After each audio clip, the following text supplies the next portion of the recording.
Chapter 19. When Jesus had finished these words, he departed from Galilee, and came into the borders of Judea, beyond the Jordan. Great multitudes followed him, and he healed them there.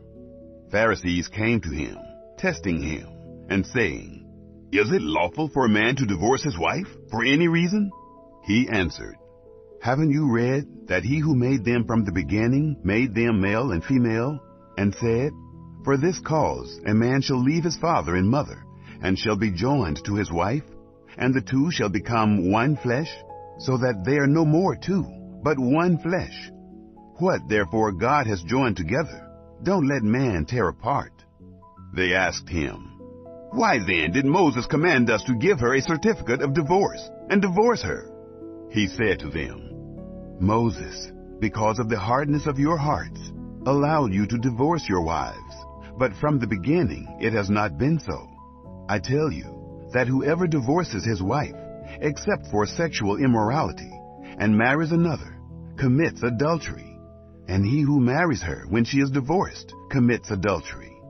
His disciples said to him, "If this is the case of the man with his wife, it is not expedient to marry." But he said to them, "Not all men can receive this saying, but those to whom it is given.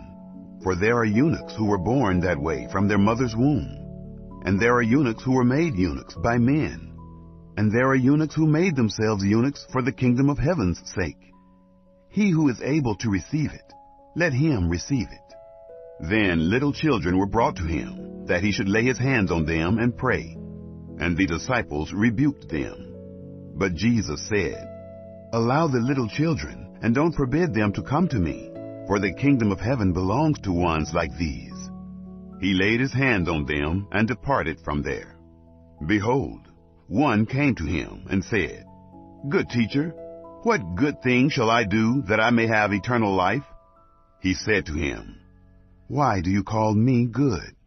No one is good but one, that is, God. But if you want to enter into life, keep the commandments." He said to him, "Which ones?" Jesus said, "You shall not murder. You shall not commit adultery. You shall not steal. You shall not offer false testimony. Honor your father and your mother, and you shall love your neighbor as yourself." The young man said to him, "All these things I have observed from my youth. What do I still lack?" Jesus said to him, "If you want to be perfect, go, sell what you have and give to the poor, and you will have treasure in heaven, and come, follow me." But when the young man heard the saying, he went away sad, for he was one who had great possessions. Jesus said to his disciples, "Most certainly I say to you, a rich man will enter into the kingdom of heaven with difficulty. Again I tell you, it is easier for a camel to go through a needle's eye than for a rich man to enter into God's kingdom." When the disciples heard it, they were exceedingly astonished, saying, "Who then can be saved?" Looking at them, Jesus said, "With men this is impossible, but with God all things are possible." Then Peter answered, "Behold, we have left everything and followed you. What then will we have?" Jesus said to them, "Most certainly I tell you, that you who have followed me, in the regeneration when the Son of Man will sit on the throne of his glory, you also will sit on 12 thrones, judging the 12 tribes of Israel. Everyone who has left houses, or brothers, or sisters, or father, or mother, or wife, or children, or lands, for my name's sake, will receive 100 times, and will inherit eternal life. But many will be last who are first, and first who are last."